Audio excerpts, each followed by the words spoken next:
Good evening everyone. Start करेंगे भाई।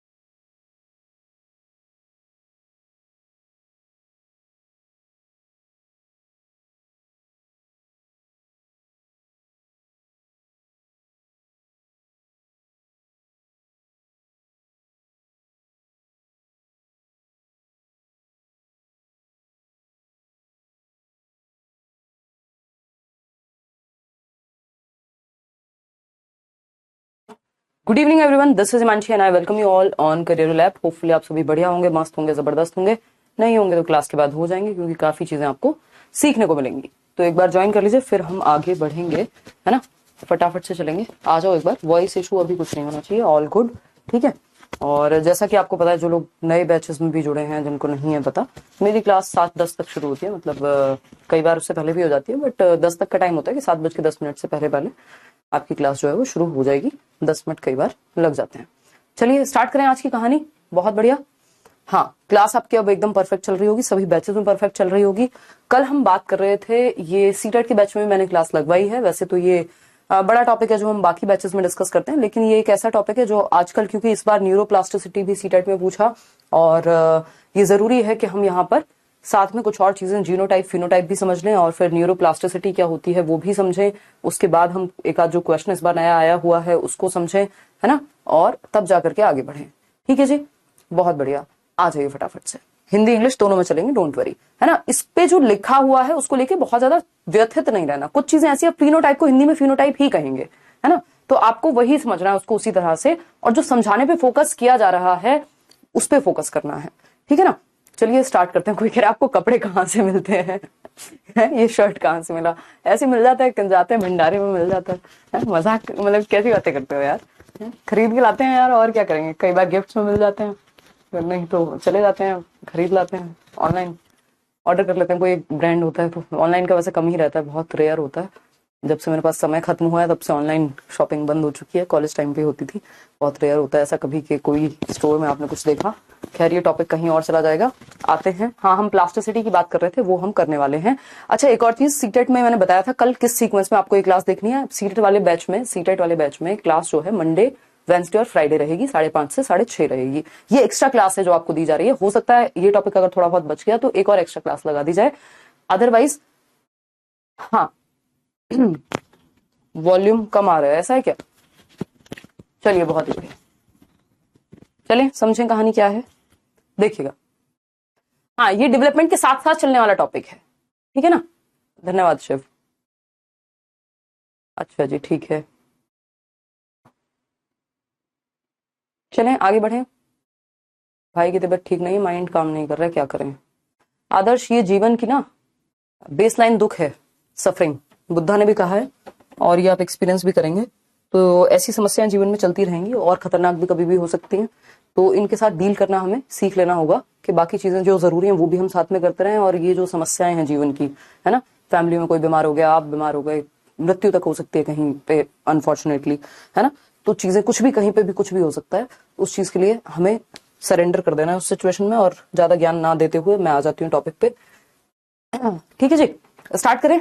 बहुत बढ़िया, वॉल्यूम ठीक है। तो हम बात कर रहे हैं, अभी आएंगे प्लास्टिसिटी क्या होता है, न्यूरोप्लास्टिसिटी क्या होता है। आप चाह रहे हैं तो चलो मैं सबसे पहले उसी को डिस्कस नहीं करूंगी, इसी से डिस्कस करेंगे ताकि और क्लैरिटी से समझ में आए।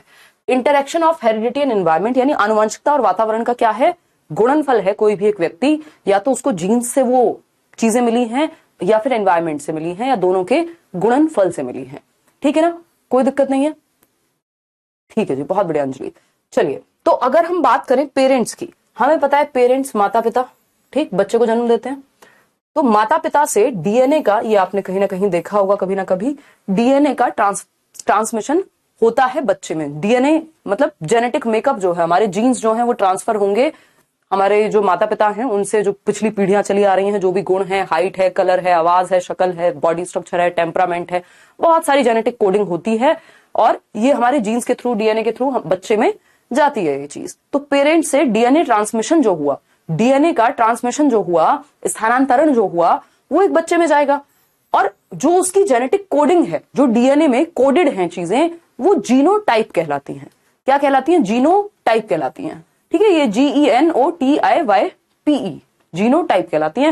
हिंदी में भी कृपा करके इसको ऐसे ही लिखिएगा क्योंकि ये टेक्निकल वर्ड है, जीनोटाइप या जीन टाइप भी लिख देंगे हिंदी में तो ठीक। तो जीन टाइप क्या है? जेनेटिक कोडिंग जो आपके जीन्स में कोडेड है, वो सब ये एक तरह से ऐसा है कि जैसे आप कोडिंग नहीं करते हैं, कंप्यूटर्स में एक कोड होता है, ये फोन भी चल पा रहा है बिकॉज ऑफ सर्टेन कोड। कोई तो कोडिंग इसमें हुई होगी जिसकी वजह से हमें पता है कि भाई इसमें कैलकुलेटर यूज करेंगे तो यहां से ये वाला बटन दबाएंगे ये होगा। ये सब क्या है? कोडिंग की वजह से हो पा रहा है। तो इसी तरह से ह्यूमन बींग्स में भी एक कोडिंग होती है जो हमें हमारे जेनेटिक्स से, हमारी आनुवांशिकता से, हमारे वंशानुक्रम से मिलती है। ठीक है जी बात। तो अगर हम बात करते हैं तो पेरेंट्स से डीएनए या जीन्स ट्रांसमिट हुए किसमें? बच्चे में, और ये कहलाया जीनोटाइप। भाई उसकी आंखों का रंग है ना, आंखें होंगी, हाथ पैर होंगे, आवाज होगी, बहुत सारी चीजें हो सकती हैं जिससे बच्चा बनता है। तो वो हमारा जेनेटिक कोड या जीनोटाइप। ठीक, जीनोटाइप क्या है? अ पर्सन्स जेनेटिक इनहेरिटेंस, यानी वो चीजें जो उसको विरासत में मिली हैं वंशानुक्रम से। तो जीनोटाइप क्या हुआ? विरासत में मिलने वाली जो भी चीजें हैं, जो भी विशेषताएं हैं, बीमारियां भी हैं इवन, वो सब आपका जीनोटाइप हो गया। बात क्लियर है? अब अगर हम एग्जांपल लें इस चीज का, DNA codes and sequence genes encode eye colour. जैसे आपके जीन्स में होता है कि आपकी आंखों का रंग क्या होगा, आपके माता पिता की आंखें, माता की आंखें, पिता की आंखें, या पिछली पीढ़ियों से जो भी कलर चले आ रहे हैं, या उनकी शेप भी कैसी होगी, ये सब मिलकर के जेनेटिक कोड बना और आपकी कोडिंग में है, आपके जेनेटिक कोड में है कि आई कलर क्या होने वाला है बच्चे का। तो वो जेनेटिक कोड हो गया। एक क्या हो गया? जेनेटिक कोड हो गया। ठीक है, कोई दिक्कत परेशानी दर्द समस्या है तो बताओ। ठीक है, इतनी बात। ये टाइम टेबल वाले जो परेशान घूम रहे हैं इनसे अभी बात करेंगे हम। टाइम टेबल एकदम क्लियर है आपका। मंडे टू फ्राइडे 7 बजे आपके अदर बैचेस की क्लास है। MWF में आपकी सीटेट की क्लास है 5:30 से 6:30। सीटेट की क्लास 3 दिन होगी, बाकी क्लासेस आपकी 5 दिन होंगी। ठीक है, सैटरडे संडे आपका ऑफ रहता है, बस यही टाइम टेबल है। ये एक्स्ट्रा क्लास है जो सीटेट के बैच में लगवाई जा रही है क्योंकि ये इंपॉर्टेंट टॉपिक है, थोड़ा एक्स्ट्रा पढ़ लेंगे, बाकी बैचेस में भी चल रहा था तो इससे कोई नुकसान नहीं होगा। इस बार क्वेश्चन पूछा भी गया है। ब्लड ग्रुप हो सकता है आपका, आई कलर हो सकता है आपका, हेयर टाइप हो सकता है, ये जेनेटिक कोडिंग में आपके डाल दिया गया जीन्स में। अब जब हम बात करेंगे इस जीनोटाइप की, तो जो इनहेरिटेड ट्रेट्स हैं, यानी जो आपका जीनोटाइप है, जो आपका जेनेटिक मेकअप है, जो आपको विरासत में मिले तत्व हैं, ट्रेट्स हैं, विशेषताएं हैं, अब वो एनवायरमेंट में आके कैसा रोल प्ले करेंगे। प्लस एनवायरमेंट, भाई कॉन्सेप्शन के टाइम पे, गर्भ धारण के समय पे एक जेनेटिक मेकअप बना क्रोमोसोम और एग के फर्टिलाइजेशन से बेसिकली। अब एनवायरमेंट में आकर के वो कैसे अपने आप को रिप्रेजेंट करेगा। भाई कई बार क्या होता है, हमारा फोन हैंग होने लग गया, मान लीजिए हमने कुछ दबाया, चल कुछ और रहा है, मतलब कोडिंग जो की गई थी वो एनवायरमेंट में ठीक से अनफोल्ड नहीं हो पा रही। ऐसा हो सकता है जेनेटिक कोड में आंखों के रंग की बात हुई है, कोई आंख में प्रॉब्लम आ जाए बच्चे को, तो वो क्या हुआ, एनवायरमेंट में जैसे ही अनफोल्ड होता है, जीन्स प्लस एनवायरमेंट बनाते हैं किसको, फिनोटाइप को। किसको? फिनोटाइप। ठीक है, फिनोटाइप, फिनोटाइप। ठीक, जो आपका इनहेरिटेड ट्रेट्स हैं प्लस आपका एनवायरमेंट क्या बनाएगा, फिनोटाइप बनाएगा। अभी बताएंगे, डोंट वरी। ठीक, अब हम बात करते हैं फिनोटाइप की। फिनोटाइप क्या है? The way an individual's genotype is expressed. जो आपके जेनेटिक मेकअप है, जीनोटाइप है, वो एनवायरमेंट में कैसे अनफोल्ड होता है। एनवायरमेंट में कैसे अनफोल्ड होता है, क्या मतलब है, वातावरण में कैसे वो अनफोल्ड होगा, निकल करके आएगा, उभर करके आएगा। ठीक है ना, क्लियर बात है? ठीक है आद्या, बहुत बढ़िया जी, इतनी बात क्लियर है, कोई दिक्कत? बहुत बढ़िया मनोज, चले आगे बढ़े। हाँ बिल्कुल। तो अगर हम बात करें यहां पर, फॉर एग्जाम्पल देखते हैं फिजियोलॉजिकल ट्रेट्स, जो भी आपको शारीरिक गुण मिले हैं, based on genes the eye colour came out as brown, therefore eyes with colour brown will be an individual's phenotype. आपकी माताजी की आंखों का रंग था काला और पिताजी की आंखों का रंग था ब्राउन। आपका जो आंखों का रंग जेनेटिक मेकअप में आपके दोनों गए, जेनेटिक मेकअप में माताजी की तरफ से ब्राउन रंग, ब्लैक कलर भी आया और पिताजी की तरफ से ब्राउन आईज भी आई, और हो सकता है इसमें और भी कुछ कलर्स हों जो जेनेटिक कोड में आपके चले आ रहे हो, लेकिन आपकी आंखों का रंग जो फाइनली ब्राउन हुआ वो फिनोटाइप है। यानी जेनेटिक कोड में हो सकता है आपके बहुत कुछ हो, लेकिन एनवायरमेंट में जैसे वो अनफोल्ड हुआ है उसको फिनोटाइप कहते हैं। ठीक है ना। इसको इस तरह से भी देखेंगे,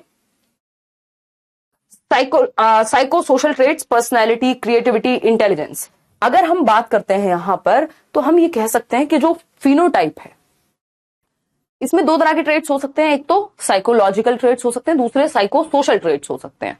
कि आपके पिताजी का टेम्परामेंट बहुत शांत है, माताजी का भी बहुत शांत है, तो आपके अंदर एक शांत पर्सनैलिटी आ गई। लेकिन एनवायरमेंट, अगर आप बहुत ऐसे एनवायरमेंट में रह रहे हैं जहां बहुत शोरगुल है, बहुत लड़ाइयां हैं, बहुत तूफानी जगह है, सीरिया में रह रहे हैं, कहीं युद्ध की जगह रह रहे हैं, तो वो आपकी पर्सनैलिटी उस तरह से अनफोल्ड होगी। शांत होने के बावजूद फिनोटाइप आपका चेंज होता रहता है। ठीक।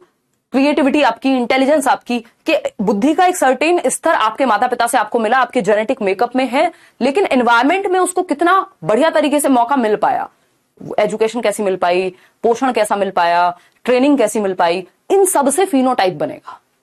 ठीक है ना। चलिए समझते हैं कहानी है क्या। हाँ, गर्व मूवी है ना, हाँ सही बोल रहे हो, बिल्कुल आएंगे अभी और समझेंगे, डोंट वरी, परेशान नहीं होना इस चीज को लेके, समझ ही रहे हैं अभी। टेम्परामेंट होता है स्वभाव। ठीक है ना। कुछ लोग होते हैं एकदम तुनक मिजाज, जरा सा कुछ हुआ बस उनके गुस्सा नाक पे रखा रहता है। कुछ लोग होते हैं यार बम भी फट जाए उनको लगता है ठीक है कोई बात नहीं देखेंगे, मतलब बम फटना तो थोड़ा ज्यादा हो गया, बट वो बहुत बड़ी समस्याओं पे भी बहुत ज्यादा रिएक्ट नहीं करते। ठीक है ना। तो अगर हम बात करें जीन्स, जो आपके डीएनए में, जो आपके जेनेटिक कोड में है, वो है जीनोटाइप, जो आपको अपने जीन्स से मिला है। इसमें आपका रंग, हाइट, आंखों का रंग, आपकी इंटेलिजेंस का स्तर, बहुत सारी चीजें हो सकती हैं। लेकिन ये एनवायरमेंट में, एनवायरमेंट के साथ इंटरेक्शन में आने पे, एनवायरमेंट के साथ अंतःक्रिया करने पे रिएक्ट कैसे करेंगे या क्या प्रोडक्ट निकल के आएगा, वो है फिनोटाइप। मान लीजिए आपके माता पिता क्या थे, फेयर स्किन्ड पीपल थे। ठीक है ना। फेयर स्किन, पिताजी का रंग है फेयर, देख पा रहे हैं यहां से ये कलर। हाँ, माता जी का रंग भी है फेयर या डार्क स्किन हो सकती है आपकी माता जी, लिख देते हैं डार्क स्किन। अब आपके जीन्स में, जीनोटाइप में डार्क कलर भी है और फेयर कलर भी है, लेकिन दोनों में से जो एनवायरमेंट के कारण, अगर आप ठंडे प्रदेश में रहते हैं तो हो सकता है आपका जो फेयर कलर है वो ज्यादा प्रभावी हो जाए। तो अगर आप गोरे रंग के पैदा हुए हैं या एनवायरमेंट में जहां ठंड है उसके कारण आपका जो फिनोटाइप है वो फेयर कलर है, लेकिन आपके जीनोटाइप में हो सकता है फेयर कलर था, लेकिन आप अफ्रीकन कंट्री में चले गए कहीं, टैनिंग हो गए, 4 दिन में आपकी शक्ल बदल जाएगी। गोवा जाते हैं ना बहुत सारे लोग, तो वैसे तो आप ठीक ठाक गोरे हैं, मान लीजिए आपका रंग साफ है, जो भी मेलाटोनिन का कारण है उसमें सारा कुछ ठीक, लेकिन आप जब ऐसे एनवायरमेंट में जाते हैं तो लोग सनस्क्रीन पोत पोत करके जाएंगे, है ना, लगा लगा करके जाएंगे, पूरा एक तरह से पेंट करके जाएंगे खुद को सनस्क्रीन से। क्यों? क्योंकि उनको पता है फिनोटाइप चेंज हो जाएगा एनवायरमेंट के इंटरेक्शन से। फेयर मतलब गोरा रंग कह लो यार, है ना। तो अगर हम बात करते हैं यहां पर, और मैं एग्जांपल लेती हूं एक दो और अच्छे से समझ में आएगा, डोंट वरी। देखिए, अगर हम जीनोटाइप और फिनोटाइप की बात करें, यहां देखेंगे, हाँ हिंदी के साथ भी चल रहे हैं भाई, ये ऐसे टर्म्स हैं जिसमें आपको थोड़ी इंग्लिश समझनी पड़ेगी, झेलनी पड़ेगी, है ना। लिखना कुछ नहीं है, समझना है अभी, ये पीडीएफ आपको मिल जाएगी। ठीक है जी। तो अगर हम बात कर रहे हैं यहां जीनोटाइप की, तो जीनोटाइप और फिनोटाइप की बात हो रही है। ये मुझे लगता है वॉइस का कुछ तो ड्रामा है, हम समझ नहीं पा रहे हैं, आजकल टीम के साथ चर्चा करनी पड़ेगी।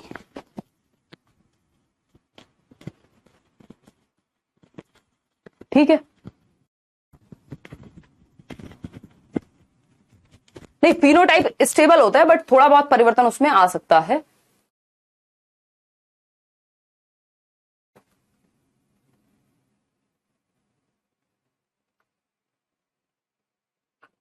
नहीं सूरज, ऐसे नहीं बोलेंगे, ये एस्पेक्ट्स हैं डेवलपमेंट के, ऐसा नहीं है जीनोटाइप फिनोटाइप मिलकर डेवलपमेंट हो गया, है ना। वो हेरिडिटी और एनवायरमेंट की बात, ऐसा नहीं है कि फिनोटाइप में हेरिडिटी का रोल नहीं है। फिनोटाइप है आपके जेनेटिक मेकअप कैसे अनफोल्ड होगा, वो फिनोटाइप है। ठीक है जी।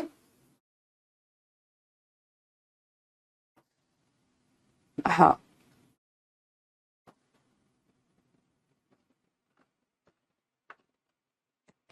चलिए देखिएगा, समझते हैं क्या कहानी है। अगर हम बात करते हैं यहां जीनोटाइप यानी डीएनए की बात कर लीजिए या जेनेटिक मेकअप की बात कर लीजिए, जीन्स की बात कर लीजिए, जो आपके जेनेटिक मेकअप में कोडिंग है, ठीक। जीनोटाइप मतलब जीन्स, ठीक। हेरिडिटी की बात हो रही है यहाँ पे साफ साफ, ठीक।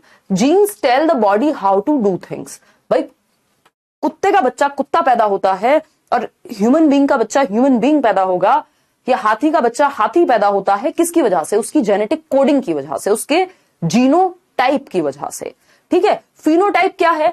फिनोटाइप है कि एनवायरमेंट में इंटरेक्शन के साथ वो चीजें कैसे दिख रही हैं, ठीक है ना। अगर हम बात करते हैं फिनोटाइप की, तो जैसे जेनेटिक मेकअप क्या आपके डीएनए में है कि आपकी बॉडी ऐसी होगी, आपके 2 हाथ होंगे, 2 पैर होंगे, एक गर्दन होगी, एक सर होगा, एक मस्तिष्क जिसको हम कह रहे हैं। अब फिनोटाइप में सबका फिंगरप्रिंट अलग अलग है, जेनेटिक कोड अलग अलग है, लेकिन क्या जेनेटिक कोड को आप देख पा रहे हैं? नहीं देख पा रहे हैं, लेकिन फिनोटाइप थंबप्रिंट को आप देख पाते हैं।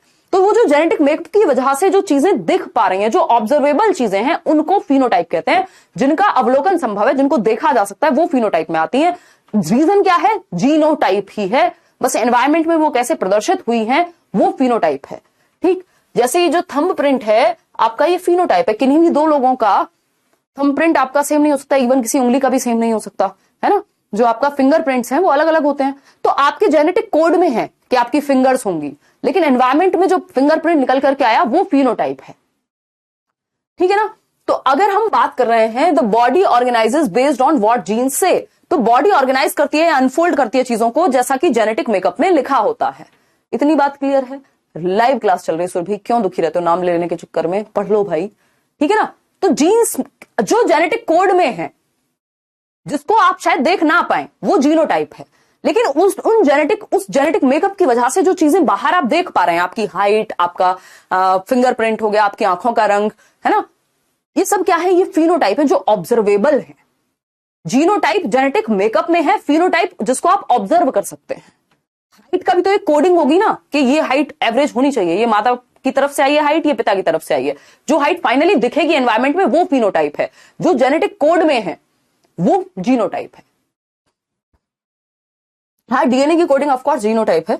तो जीनोटाइप की जब हम बात कर रहे हैं तो genes tell the body how to do things. हमें जैसा कि बात की कि जो हाथी का बच्चा है वो हाथी है, क्यों? क्योंकि उसका जेनेटिक मेकअप वैसा है, ठीक है। जीन्स का रिएक्शन एनवायरमेंट के साथ फिनोटाइप है, बिल्कुल सही बात है पूजा। तो फिनोटाइप क्या है? अब आपकी डीएनए में कोडिंग हो गई जीनोटाइप में, फिनोटाइप में हाइट जैसी आपको दिखेगी वो हाइट है। लेकिन जीनोटाइप में हो सकता है पिताजी की हाइट थी 6 फीट, या उनकी फैमिली में पीछे से चली आ रही है, माताजी की थी मान लेते हैं 5'4", तो इस केस में अब ये दोनों ही चीजें आपकी जेनेटिक कोड में हैं।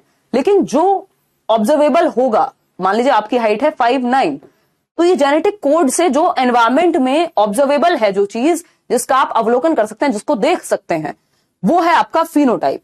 The body grows based on what genes से। भाई हाइट क्यों बढ़ रही है आपके? क्योंकि एक जेनेटिक कोड है आपके जीन्स में। तो वो जीन्स में कोड जो है वो जीनोटाइप कहलाएगा। जो एनवायरमेंट में अनफोल्ड होता दिख रहा हो वो फिनोटाइप है। समझ पा रहे हो? कोई बात नहीं, इसमें अगर आप नहीं पढ़ पा रहे हो, ये पढ़ने के लिए नहीं, बस समझने के लिए पिक्चर्स का यूज हुआ है। वही बात जो मैं आपको बता चुकी हूं। दूसरा पॉइंट इसी में समझ लेते हैं। फिनोटाइप की ही अभी बात चल रही है। जीनोटाइप मतलब सिंपल, जब फर्टिलाइजेशन के समय पे क्या हुआ, आपका जो जेनेटिक मेकअप तैयार हो गया, उसी टाइम पे आपकी हेरिडिटी फिक्स हो जाएगी ना कि ये आपका जेनेटिक मेकअप है क्रोमोसोम्स के थ्रू। अब ऐसा थोड़ी दोबारा से आपको चेंज कर देंगे। वो जब एनवायरमेंट में अनफोल्ड होगा वो फिनोटाइप। तो सेकंड पॉइंट क्या है इसमें?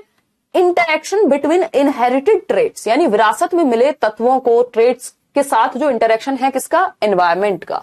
इंटरैक्शन बिटवीन इनहेरिटेड ट्रेट्स यानी हेरिडेटरी या genetic traits and the environment, यानी वातावरण और जीन्स का जो इंटरैक्शन है, results into observable characteristics. Observable characteristics मतलब वो विशेषताएं जो आपको एनवायरमेंट में दिख रही हैं, जिनको आप क्या कर सकते हो? ऑब्जर्व कर सकते हो, ठीक है ना। तो जीनोटाइप को जीनो ही टाइप लिखिए हिंदी में भी और इंग्लिश में भी। विरासत में मिले लक्षणों और पर्यावरण के बीच अंतःक्रिया अवलोकनीय विशेषताओं को परिणत करती है, या वो दिख पाते हैं आपको ऐसे लक्षण जो अवलोकनीय हैं। किस वजह से? क्योंकि आपके जेनेटिक मेकअप में था कि वो ब्राउन कलर की आईज भी हैं और ब्लू भी हैं, ठीक है। लेकिन बच्चे की आंखें ब्राउन नहीं हुई, ब्लू आईज हो गई, हिप्नोटाइज करने लग गई बाद में। बेसिकली वो ब्लू आईज ऑब्जर्वेबल हैं, लेकिन इसका मतलब ये नहीं है उसकी जेनेटिक कोडिंग में, उसके जीनोटाइप में वो ब्राउन आईज नहीं है, वो भी हैं, लेकिन दिखा क्या? दिखी ब्लू आइज। तो जो भी कैरेक्टरिस्टिक ऑब्जर्वेबल है, जिसको देखा जा सकता है, वो है आपका फिनोटाइप, और जो जेनेटिक मेकअप में कोडिंग में है वो जीनोटाइप है। कितना तो आसान है यार, है ना। अब देखो ये कई लोग तो बायोलॉजी पढ़ने के मूड में आ जाते हैं, अभी हेरिडिटी एंड एनवायरमेंट अलग से भी टॉपिक आएगा। तो मम्मी पापा ठीक हाइट के होते हैं, बच्चा कभी कभी बच्चा बौना रह जाता है। तो ये अपने आप में मतलब ये भी लॉ है एक मेंडल का, ये आप बायोलॉजी में पढ़े तो अच्छा है, बट अभी मुझे जितना याद आ रहा है I think law of regression है ये, ठीक है ना, कि ऑपोजिट भी निकल जाती हैं चीजें, ठीक है ना। चलिए हाँ, जैसे टीथ की कोई बात कर रहा है, दांतों की, अब वो दांतों का जेनेटिक कोड है, अब वो दांत दिख पा रहे हैं, वो फिनोटाइप है, ठीक है ना। दोबारा से कर दीजिएगा रोहित, कोई बात नहीं, आपके अच्छे नंबर लगे हैं आप। देखिएगा एग्जाम्पल ले लेते हैं, वही एग्जाम्पल जो मैंने आपको अभी समझाया भी था।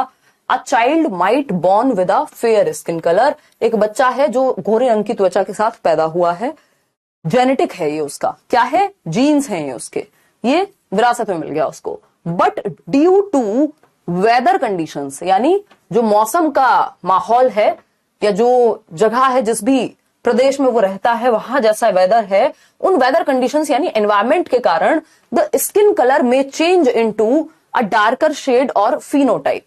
तो उसका जो शेड है वो डार्कर शेड बन सकता है, यानी जेनेटिक मेकअप में फेयर स्किन थी, लेकिन एनवायरमेंट में कैसे अनफोल्ड हुआ, हल्का सा जो ऑब्जर्वेबल कैरेक्टरिस्टिक है, बहुत आपको फेयर नहीं वो नजर आ रहा, डार्कर स्किन शेड उसके अंदर एक आ गया एनवायरमेंट के कारण। तो एक बच्चा एक गोरे रंग की त्वचा आनुवंशिकता के साथ पैदा हो सकता है, लेकिन मौसम की स्थिति या पर्यावरण के कारण त्वचा का रंग एक गहरे फिनोटाइप में बदल सकता है।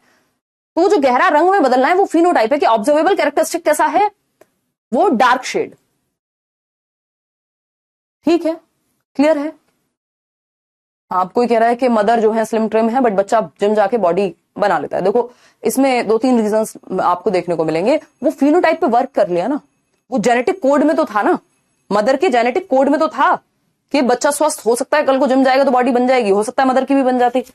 तो वो जेनेटिक कोड में बहुत सारी चीजें होती हैं, एनवायरमेंट में जो चीजें उभर के आ पाती हैं वो फिनोटाइप कहलाती हैं, ठीक है ना। चलिए कुछ चीजों को बदला जा सकता है, कुछ चीजों को नहीं, जैसे आंखों के रंग को आप बदल नहीं सकते। न्यूरोप्लास्टिसिटी के टॉपिक पे हम आते हैं। कल हम बात कर रहे थे एनवायरमेंट और इसके डेवलपमेंट के बारे में, कि अब आ गया ना समझ, हाँ बस यही चाहिए, ठीक है। अब यहां तक किसी को डाउट हो तो आप पूछ सकते हैं, फिर मैं आगे बढ़ूंगी। नेक्स्ट पॉइंट है हमारा न्यूरोप्लास्टिसिटी, इस पे अब क्वेश्चन आने शुरू हो गए हैं, सीटेट में आने शुरू हो गए हैं, इसका मतलब कहीं भी पूछे जा सकते हैं। आई एम अपेक्षा, योर बेस्ट टीचर। आप हम लोगों के लिए कितनी मेहनत करते हैं, अच्छा अच्छे से समझ आता है, बहुत बढ़िया जी, अपेक्षा, धन्यवाद। देखिए हाँ, माँ गोरी भी हो सकती है लेकिन बच्चा काला हो सकता है, क्यों, क्योंकि जेनेटिक मेकअप में मान लीजिए फेयर स्किन गई, लेकिन या तो पिताजी डार्क स्किन थे या एनवायरमेंट का भी कारण हो सकता है, तो वो फिनोटाइप में कुछ भी अनफोल्ड होकर के आ सकता है। जो व्यक्ति जिसका रंग हमें सांवला या काला नजर आ रहा है, जरूरी नहीं उसके जीन्स में वो सिर्फ काला रंग ही हो, उसके जेनेटिक मेकअप में वो फेयर स्किन भी हो सकती है, लेकिन डोमिनेंट कौन सा रहा, फिनोटाइप में किस तरह से वो परिवर्तित हुआ, जो ऑब्जर्वेबल चीजें हैं। इंटेलेक्ट का भी ऐसे ही रहता है।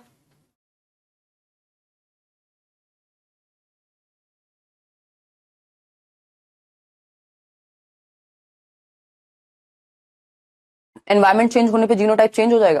देखो जीनोटाइप इतनी आसानी से चेंज नहीं होता, हेरिडिटी फिक्स्ड मानी जाती है, बहुत कई दशकों तक कहीं किसी एक पर्टिकुलर टाइप के एनवायरमेंट में रहने की वजह से थोड़ा बहुत चेंज जेनेटिक मेकअप में आ जाता है, फिर वो बाद में जीनोटाइप बन जाएगा, लेकिन वो बहुत लॉन्ग रन की कहानी है, उसको हम ऐसे समझ के नहीं चलते। चलिए बहुत अच्छे समझ में आ गया दानिश। अब न्यूरोप्लास्टिसिटी समझते हैं, या ब्रेन प्लास्टिसिटी भी इसको कह दिया जाता है। न्यूरो वर्ड का मतलब है न्यूरॉन्स होते हैं हमारे ब्रेन में, ब्रेन प्लास्टिसिटी, प्लास्टिसिटी का मतलब होता है नमनीयता, है ना, मस्तिष्क। ये सीटेट वालों के लिए बहुत महत्वपूर्ण है और बाकी लोगों के लिए भी, क्योंकि आजकल क्योंकि जो नई नई रिसर्च है उसकी बात होती है न्यूरोप्लास्टिसिटी में। नई रिसर्च ये कहती है कि व्यक्ति पूरे जीवन तक सीखता रह सकता है, अपने ब्रेन की शेप एंड साइज को मॉडिफाई करते रह सकता है। तो मस्तिष्क नमनीयता, भाई प्लास्टिसिटी वर्ड ही आया है प्लास्टिक से, है ना। प्लास्टिक मतलब प्लास्टिक कैसी होती है आपको पता है, कोई भी शेप दे दो, मोल्ड कर लो, आसानी से टूटती नहीं है ना, अपना शेप साइज को चेंज कर सकती है, अडेप्ट कर लेती है, ठीक है, सालों साल तक गलती भी नहीं है कहीं डाल दो तो, ठीक।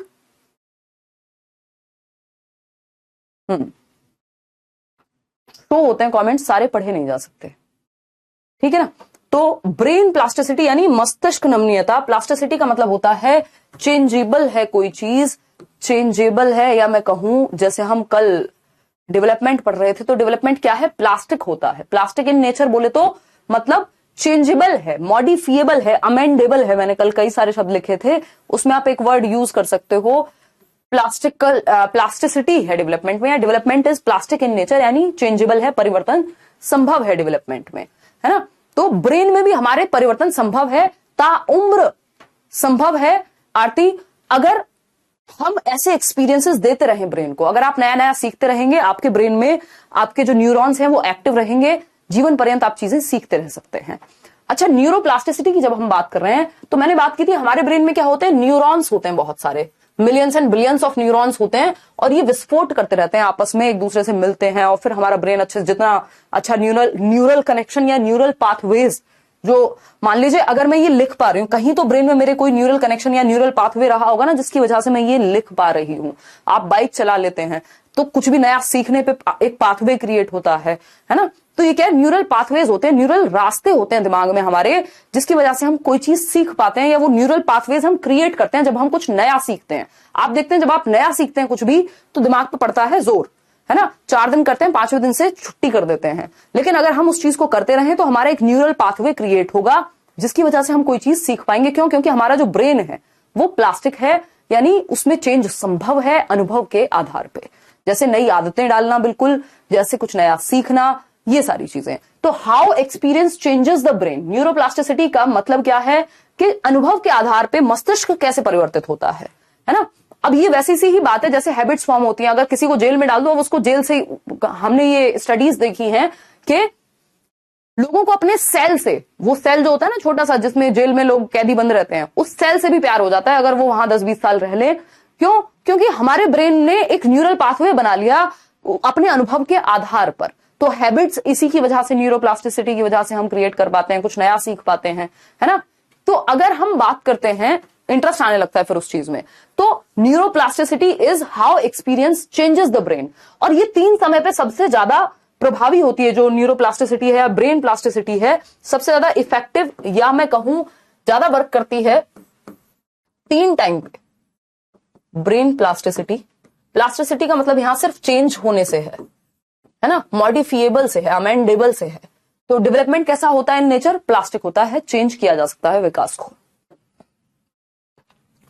एक तो समय है बिगिनिंग ऑफ लाइफ, यानी जन्म के समय। जन्म के समय बिल्कुल तुरंत नहीं, बट आपके जीवन के जो शुरुआती 5-10 साल होते हैं। बॉर्नवीटा का एड आपने देखा होगा कि बच्चे के 90% मस्तिष्क का विकास जीवन के शुरुआत के 5 साल में हो जाता है। तो यानी शुरुआती जो साल हैं आपके जीवन के 5, 10, 15 एडोलेसेंस तक के, वो बहुत ही इफेक्टिव होते हैं। आप कुछ भी नया सीखेंगे बहुत तेजी से सीख जाएंगे उस समय पे, सेंसिटिव पीरियड होता है वो आपके लिए। तो बिगिनिंग ईयर्स ऑफ लाइफ में न्यूरोप्लास्टिसिटी आपकी अच्छे से वर्क करती है या ज्यादा एक्टिव होती है, बिगिनिंग ईयर्स ऑफ लाइफ। ठीक। दूसरा होता है कोई इंजरी हो गई, अगर कोई चोट लग गई, क्या हो गई, कोई इंजरी हो गई, चोट लग गई, कोई दुर्घटना घट गई, उस स्थिति में, या फिर जब आप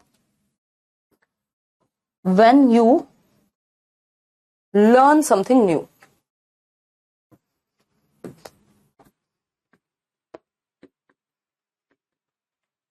जब आप कुछ नया सीखते हैं। ठीक है जी बात।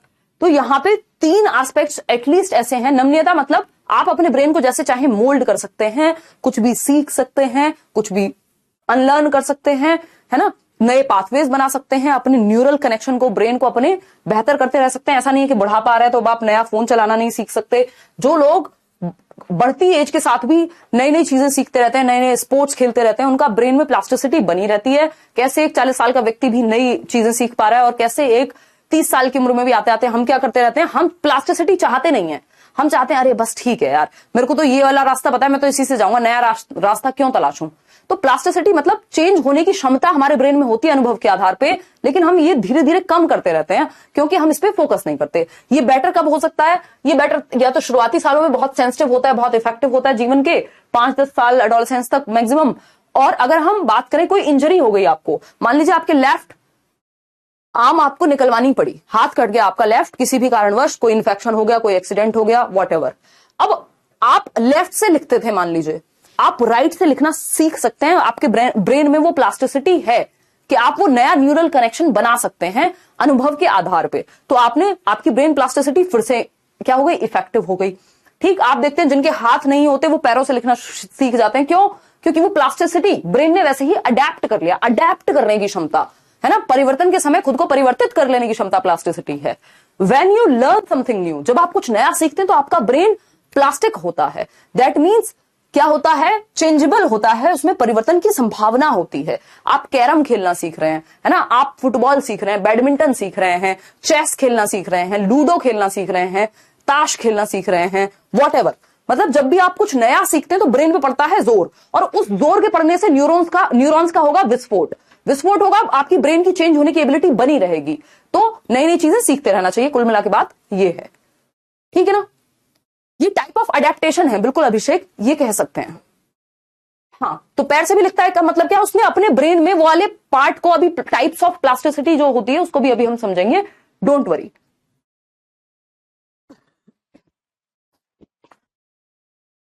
ग्रीश, प्लास्टिसिटी को प्लास्टिसिटी ही कहा जाता है। मैं इसको बार बार नमनीयता कहूंगी और पेपर में हिंदी में कोई और शब्द यूज हो गया, इंग्लिश में एक ही शब्द यूज होगा, तो कोई फायदा नहीं होगा। हाँ, नए तरीके खोजना किसी चीज को करने के।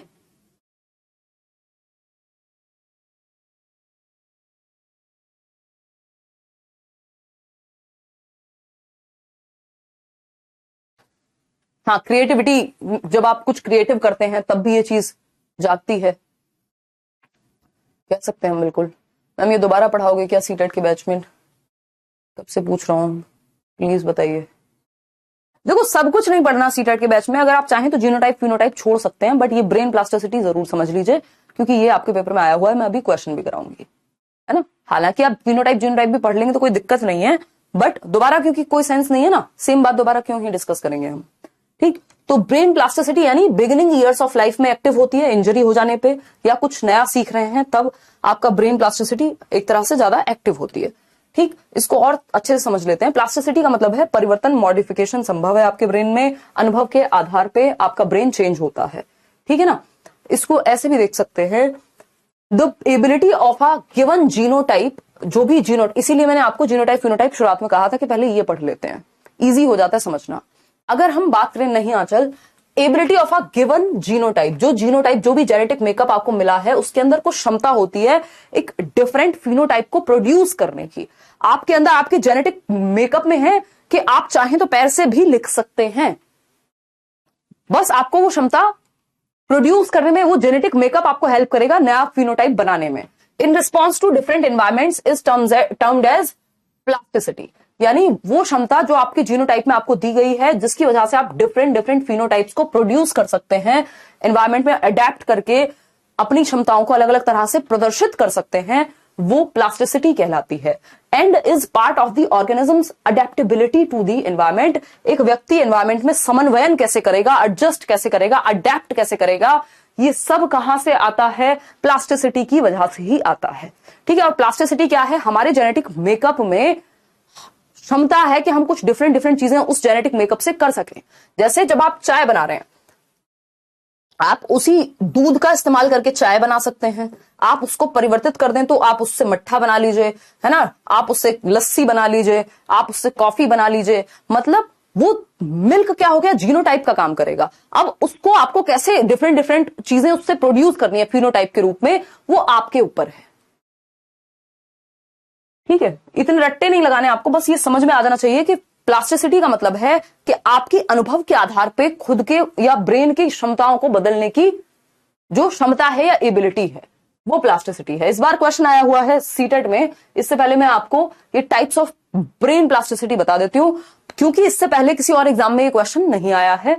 डी रिप्लेसिव वाले तो स्पेशली पढ़ लें, उनके लिए बहुत जरूरी हो जाएगा। बदलाव, हाँ, खीर बना सकते हो, व्हाटएवर। तो ब्रेन प्लास्टिसिटी के कुछ एग्जाम्पल हैं, है ना। 2 टाइप्स हैं ब्रेन प्लास्टिसिटी के। आप इसको ब्रेन प्लास्टिसिटी कहिए, आप इसको न्यूरो प्लास्टिसिटी कहिए, बात बराबर है, ठीक है जी।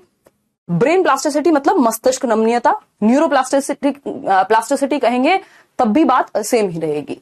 ठीक, व्हाट इज न्यूरोप्लास्टिसिटी और AKA as known as brain plasticity, क्या है ये देखिएगा। Brain's ability to change and adapt, अनुभव के आधार पे, सिचुएशन के आधार पे हमारे मस्तिष्क की क्षमता खुद को बदल लेने की, मॉडिफिकेशन कर लेने की, परिवर्तन कर लेने की खुद के ब्रेन में, वो क्या है प्लास्टिसिटी या न्यूरोप्लास्टिसिटी या ब्रेन प्लास्टिसिटी कहा जाता है इसको। ठीक है ना। मस्तिष्क नमनीयता लिख लीजिए। हिंदी वाले तो कई बार ऐसी बातें कर देते हैं, ऐसा लगता है कि जैसे इंग्लिश से आपका कोई वास्ता नहीं पड़ने वाला एज अ टीचर, कि बिल्कुल बेसिक चीजों के लिए भी हम इतने परेशान हो जाएं। यही हमारी प्रॉब्लम है, हम प्लास्टिसिटी चाहते नहीं है कि हल्का सा कुछ अलग बता दिया तो कैसे झेल पाएंगे उसको। मस्तिष्क नमनीयता, नया देखते ही हमारे सर में दर्द होने लगता है कि भैया इसके लिए तो नया न्यूरल पाथवे बनाना पड़ेगा। ठीक है ना। मस्तिष्क नमनीयता, इसका पहला टाइप क्या है, स्ट्रक्चरल प्लास्टिसिटी यानी संरचनात्मक नमनीयता। ठीक, संरचनात्मक नमनीयता, संरचनात्मक नमनीयता। ठीक, दूसरा है फंक्शनल प्लास्टिसिटी, प्रकार्यात्मक नमनीयता, जो हमारे कामों में यूज हो, प्रकार्यात्मक नमनीयता। खुश हो अब। ठीक है। अब अगर हम बात करें, बिल्कुल सफिशिएंट है जी, बताइए नेहा। बदलाव करना ब्रेन में वही प्लास्टिसिटी है, बिल्कुल सही समझ रहे हैं। जिस टाइम पे आप फटाफट से कुछ भी नया सीख जाएंगे, सेंसिटिव है आपका ब्रेन, वही प्लास्टिसिटी है। ठीक है जी। हाँ, नया पढ़ने को मिल रहा है ना, बहुत बढ़िया। देखिए, तो अगर हम बात करें स्ट्रक्चरल प्लास्टिसिटी की, यानी संरचनात्मक, जो हमारे ब्रेन का स्ट्रक्चर है उसमें प्लास्टिसिटी की बात हो रही है। फॉर एग्जाम्पल, एक्सपीरियंसेस और memories change of brain physical structure, यानी प्लास्टिसिटी, जो अनुभव हमें मिलते हैं वो हमारे ब्रेन के स्ट्रक्चर तक को चेंज कर देते हैं। यानी अगर मान लीजिए कोई ट्रॉमेटाइजिंग एक्सपीरियंस है आपके लिए, किसी की डेथ हो सकती है, किसी के लिए बहुत बुरा ब्रेकअप हो सकता है, किसी के लिए उसके पार्टनर ने उसको चीट कर दिया, ये हो सकता है, ये सब क्या है, बहुत बैड मेमोरीज हैं, ट्रॉमेटाइजिंग एक्सपीरियंसेस हैं, ऐसे अनुभव हैं जो आपके लिए ट्रॉमा का काम कर सकते हैं, जिसकी वजह से आपका ब्रेन का स्ट्रक्चर तक चेंज हो सकता है। अगर आप डिप्रेशन में हैं बहुत लंबे समय से, कोई और डिसऑर्डर आपको है, ब्रेन के स्ट्रक्चर तक को भी चेंज करने की क्षमता वो बीमारी या परेशानी रखती है, वो अनुभव रखता है कि अब तो वो जो, या फिर इसका ऑपोजिट क्या हो सकता है, कुछ अच्छा अनुभव है ना, तो वो भी आपके ब्रेन को चेंज करने की क्षमता रखता है। ठीक, तो जो स्ट्रक्चर में चेंज है, जो संरचना में चेंज है, स्ट्रक्चरल प्लास्टिसिटी क्या है कि आपके ब्रेन का जो स्ट्रक्चर है वो भी चेंज होने की क्षमता रखता है। फॉर एग्जाम्पल, जो लोग मेडिटेशन करते हैं, लंबे समय तक मेडिटेटिव स्टेट में रहने वाले लोगों को, या जो लंबे समय तक मेडिटेशन करते हैं, उन लोगों का जो हिपोकैम्पस होता है ना, जिसकी वजह से स्ट्रेस बहुत ज्यादा, या एमिगडाला आई थिंक, तो वो जो मैं एग्जैक्टली रिकॉल नहीं कर पा रही हूं, तो एमिगडाला या हिपोकैम्पस में से जो भी हमारा जो ब्रेन का पार्ट है जो स्ट्रेस ज्यादा इंड्यूस करता है, नेगेटिव थॉट्स की तरफ हमें ज्यादा लेके जाता है, उसका साइज छोटा होने लगता है। इन लोगों को एंजाइटी, टेंशन कम होती है, दिमाग शांत रहना ज्यादा शुरू हो जाता है। क्यों? क्योंकि ब्रेन का स्ट्रक्चर तक चेंज कर दिया उस एक अनुभव ने, उस एक्सपीरियंस ने। ठीक बात है ना। तो जैसे रीडिंग से, मान लीजिए फॉर एग्जांपल स्विमिंग से, आप कोई नया एक्सपेरिमेंट कर रहे हैं, साइंटिस्ट हैं, उनकी न्यूरोप्लास्टिसिटी हमेशा बनी रहेगी, क्योंकि वो कुछ ना कुछ नया करते रहते हैं। ठीक है ना। तो रीडिंग से क्या, न्यूरल पाथवेज बन रहे हैं नए, आपके ब्रेन का स्ट्रक्चर चेंज हो जाता है। ठीक, या कोई ऐसा अनुभव है, या ट्रॉमेटाइजिंग अनुभव है, हिपोकैम्पस ही ना, हाँ, तो ब्रेन का स्ट्रक्चर तक चेंज होने, तो एक तो प्लास्टिसिटी है, कैसी, एक प्लास्टिसिटी है आपकी जो संरचना में परिवर्तन कर सकती है ब्रेन की, और दूसरा ही टाइप है ब्रेन प्लास्टिसिटी का फंक्शनल प्लास्टिसिटी, यानी प्रकार्यात्मक नमनीयता, फंक्शंस में चेंज आना। कैसे, देखते हैं। अगर हम बात करें, कोई स्ट्रोक पेशेंट है, जैसे यहां पे गिवन है एग्जांपल, स्ट्रोक समझते हैं ना, ब्रेन स्ट्रोक आ गया, कुछ और, brain functions move from damaged area to undamaged area. अब यही बात हम थोड़ी देर पहले कर रहे थे। मान लीजिए ब्रेन का कोई एक पार्ट डैमेज हो गया, आपका ब्रेन वो क्षमता रखता है कि वो फंक्शन जो आपका ब्रेन मान लीजिए याद रखने का काम था या कुछ और चीजों को एनालाइज करने का काम था, वो वाला पार्ट आपका डिफेक्टिव हो गया या डैमेज हो गया, तो आपका ब्रेन उस काम को किसी और पार्ट से भी कर सकता है। ये है फंक्शनल प्लास्टिसिटी। फॉर एग्जांपल, सबसे आसान एग्जांपल, आपके लेफ्ट या राइट हैंड में चोट लग गई, बहुत लंबे समय तक चोट लग गई, अब आप बैठे तो रहेंगे नहीं, आपको पेपर देना है, तो आप अपने लेफ्ट हैंड से क्या करते हैं, लिखना शुरू कर देते हैं। दैट मीन्स जो पार्ट डैमेज हो गया ब्रेन ने दूसरे पार्ट को वो काम दे दिया। फॉर एग्जाम्पल, जब आप राइट हैंड से लिखते हैं तो आपका लेफ्ट ब्रेन काम करता है, जब आप लेफ्ट ब्रेन से लिखते हैं तो लेफ्ट हैंड से लिखते हैं तो आपका राइट ब्रेन काम करता है। तो जो काम आपका लेफ्ट ब्रेन कर रहा था, अब वो आपका राइट ब्रेन भी कर सकता है ना। जैसे जिनको मान लीजिए लैंग्वेज में कई लोगों को प्रॉब्लम हो जाती है ना, तो कि कोई एक्सीडेंट हो गया, ब्रेन का कोई पार्ट डैमेज हो गया, बोल नहीं पाते अब ठीक से, थोड़ा सा हकला करके बोल रहे हैं, स्टैमरिंग की प्रॉब्लम हो गई, लेकिन बाकी हिस्से प्रैक्टिस करते करते करते करते क्या होगा, ब्रेन का कोई और हिस्सा उस काम को अपना लेगा, वो शिफ्ट हो जाएगा, वो काम, वो फंक्शन शिफ्ट हो जाएगा ब्रेन के किसी और हिस्से में। स्टीफन हॉकिंग इसका बहुत अच्छा एग्जांपल है ना। तो डैमेज एरिया से वो शिफ्ट हो जाएगा अनडैमेज्ड एरिया में। अब आपके ब्रेन का कोई एक एस्पेक्ट, जैसे गजनी मूवी में उसकी मेमोरी चली जाती, तो वो जो एस्पेक्ट है, फिर वो कोई और एरिया उस काम को अपना लेगा। ये मान लो कि आप कुछ काम है जो सिर्फ राइट से ही करते हैं, लेकिन राइट हैंड में चोट लग गई, और तो लेफ्ट हैंड अपने कुछ काम करता था, लेकिन अब ये राइट वाला काम भी लेफ्ट ने ले लिया कि भैया अब लिखना भी हमने धीरे धीरे इसी से शुरू कर दिया, जैसे हाथ ना होने पे पैर से लिखना शुरू कर देना, ये सारी चीजें। तो एज के साथ ये बनी रहेगी, यदि आप नई चीजें सीखते रहें, यदि आप नए अनुभव लेते रहें, या फिर कुछ नया पढ़ते रहें, स्किल्स सीखते रहें। वही बातें जो अभी हम कर रहे थे 3 एस्पेक्ट में। एक तो आपके शुरुआती सालों में ये वैसे ही बहुत एक्टिव होती है, आप देखेंगे छोटे बच्चे लैंग्वेज बहुत तेजी से सीख जाते हैं, कुछ भी नया बहुत तेजी से सीख जाते हैं, है ना। कोई इंजरी अगर हो गई, उस केस में भी आपके पास चांस है कि आप इसको चेंज कर सकते हैं। तो ये चलती तो रहेगी जीवन पर्यंत। अभी न्यूरोप्लास्टिसिटी यही कहती है कि जीवन पर्यंत आप सीखते रह सकते हैं, आपका ब्रेन चेंज होता रह सकता है, न्यूरल पाथवेज बनते रहेंगे, न्यूरॉन्स आपके ज्यादा विस्फोट करते हैं यदि आप कुछ नया सीखते हैं, नई चीजों में इन्वॉल्व होते हैं, डिफरेंट चैलेंजिंग टास्क लेते हैं। लेकिन बिगिनिंग ईयर्स हमारे लिए काम का क्या है, क्योंकि हम चाइल्ड डेवलपमेंट पढ़ रहे हैं, तो बिगिनिंग ईयर्स में क्योंकि हम बच्चे के साथ डील करेंगे, जो शुरुआती साल हैं आपके जीवन के, उनमें ये बहुत ज्यादा क्या रहेगी, एक्टिव रहेगी, इफेक्टिव रहेगी। तो हमें ध्यान रखना है कि बच्चे को शुरुआती सालों में बहुत अच्छे से हम सिखा पाए। वो शुरुआती साल आपके शुरुआत से जीवन के या चाइल्डहुड पीरियड से लेकर के एडोलेसेंस तक हो सकते हैं, जब तक बच्चा स्कूल में है, उस उम्र में वो बहुत तेजी से सीख सकता है। ठीक है ना। चलिए, खैर इसमें समझने की चीजें ज्यादा हैं लिखने से ज्यादा। तो ये 2 प्रकार की आपकी न्यूरोप्लास्टिसिटी या ब्रेन प्लास्टिसिटी होती है, एक स्ट्रक्चरल और दूसरी फंक्शनल प्लास्टिसिटी। ठीक है जी। अब हम बात कर लेते हैं आपके क्वेश्चन पे, जो इस बार पूछा गया है और आगे एग्जाम्स में भी देखने को मिल सकता है, और भी इससे रिलेटेड कुछ क्वेश्चंस मैं फ्यूचर में आपके साथ डिस्कस करूंगी यूट्यूब पे प्रैक्टिस के दौरान। देखिएगा, समझिएगा।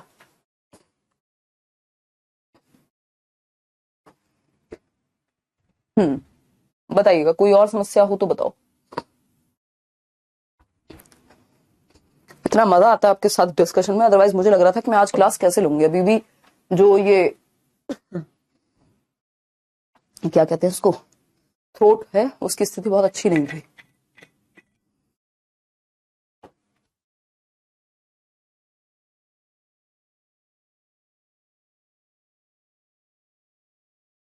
पीडीएफ मिलेंगी भाई, बिल्कुल मिलेंगी, एकदम मिलेंगी पीडीएफ आपको।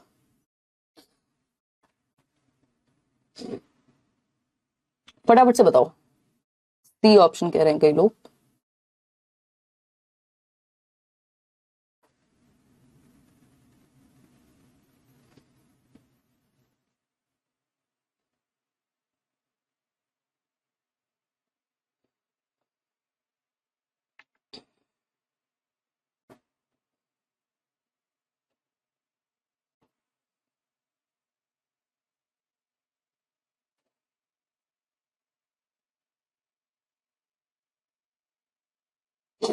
सी ऑप्शन। चलिए आते हैं, देखते हैं, समझते हैं इसको फटाफट से।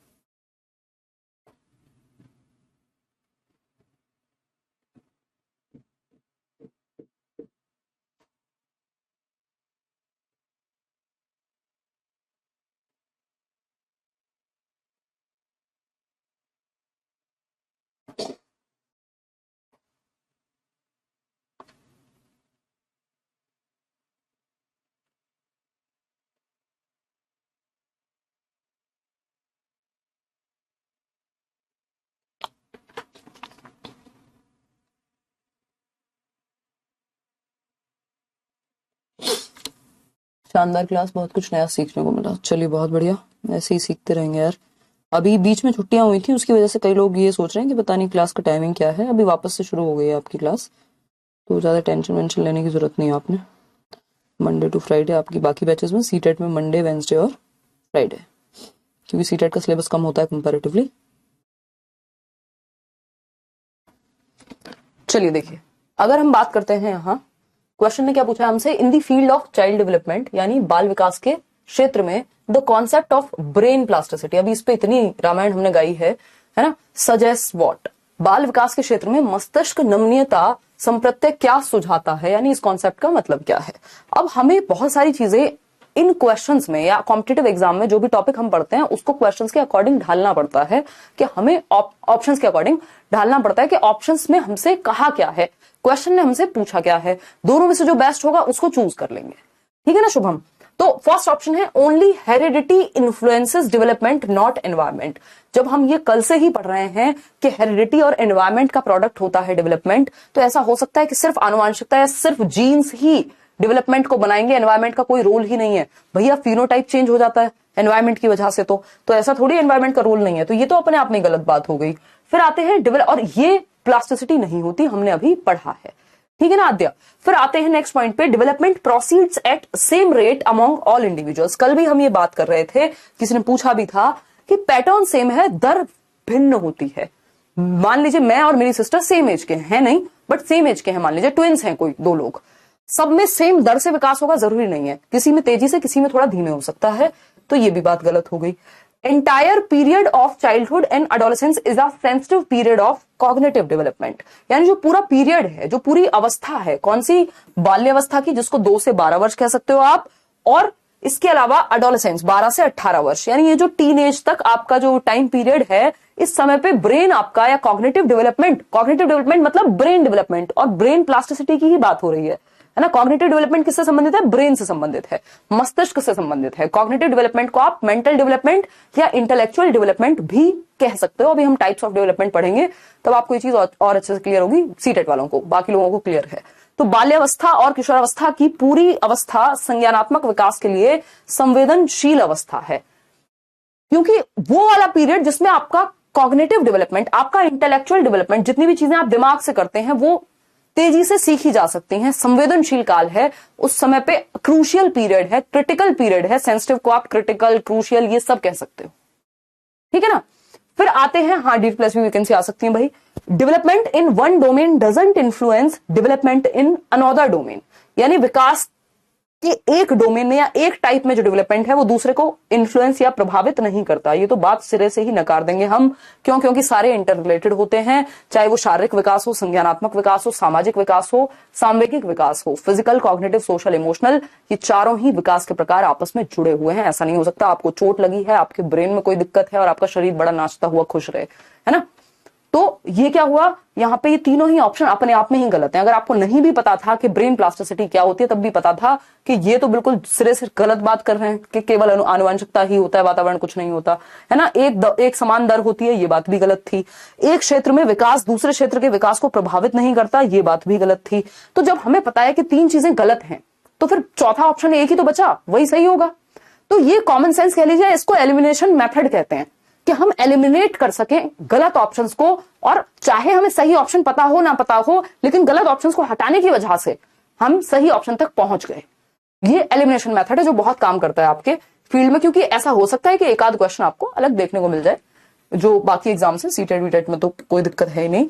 तो entire period of childhood and adolescence is a sensitive period of cognitive development. जो पूरा पीरियड है चाइल्डहुड और एडोलेसेंस का बच्चे के, क्योंकि cognitive development, maximum mental development या मस्तिष्क का जो संपूर्ण विकास है या सबसे अधिकतम विकास है, वो एडोलेसेंस तक ही जाकर के होता है। तो ये सबसे इंपॉर्टेंट पीरियड हो गया या सेंसिटिव पीरियड हो गया कॉग्निटिव डेवलपमेंट के लिए, चाइल्डहुड प्लस एडोलेसेंस। बात तो सही है, नहीं है सही, बेस्ट मेथड है ना प्रियंका। लेकिन इसके लिए आपको पता होना चाहिए, ऐसा नहीं हो सकता ना तो आपको ये पता था, ना ये पता था, ना ये पता था, आप किसी को तीनों ही ऑप्शन नहीं पता, उसके लिए तो सारी सही है। नॉलेज होनी चाहिए, तब आप एलिमिनेशन मेथड लगा पाएंगे। एलिमिनेट तो तभी कर पाएंगे ना जब कुछ 4 अक्षर पढ़े हुए होंगे, ऐसा थोड़ी सब कुछ एलिमिनेट कर दें। एलिमिनेट भी वो कर पाएगा जिसको बाकी 3 चीजें पता होंगी, किसी एक में कंफ्यूज होगा बेचारा, या हद से हद 2 में होगा। ठीक है ना। तो इतनी बात क्लियर है। हाँ, मंडे से होगी सीटेट की अब जो क्लास होगी 3rd 5, अब तो सारी क्लास मंडे से होंगी, सैटरडे संडे ऑफ रहता है आपका आज के बाद। हाँ, आप कुमारी कह रहे हैं आप पढ़ाते हैं तो इतना मजा आता है कि वॉइस से एनर्जी मिलती है। बहुत बढ़िया, मस्त तरीके से ऐसे ही पढ़ेंगे, टेंशन वाली कोई बात नहीं है, बढ़िया से समझ में आएगा, काम की चीजें पढ़ रहे हैं, समझ बनाइए अपनी अच्छी, प्रीवियस ईयर कीजिए, कोई नहीं है जो आपको पेपर रोक दे, है ना, क्योंकि जिसकी समझ अच्छी है उसे पेपर में रोक नहीं सकते आप, चाहे नया क्वेश्चन बना दो, पुराना बना दो, कुछ भी कर दो, ठीक है ना। चलिए खैर, तो हमें ये पता चल गया सी ऑप्शन, आगे बढ़े। ये रिवाइज जरूर करना है, नया टॉपिक है, नहीं तो सर के ऊपर से निकल जाएगा।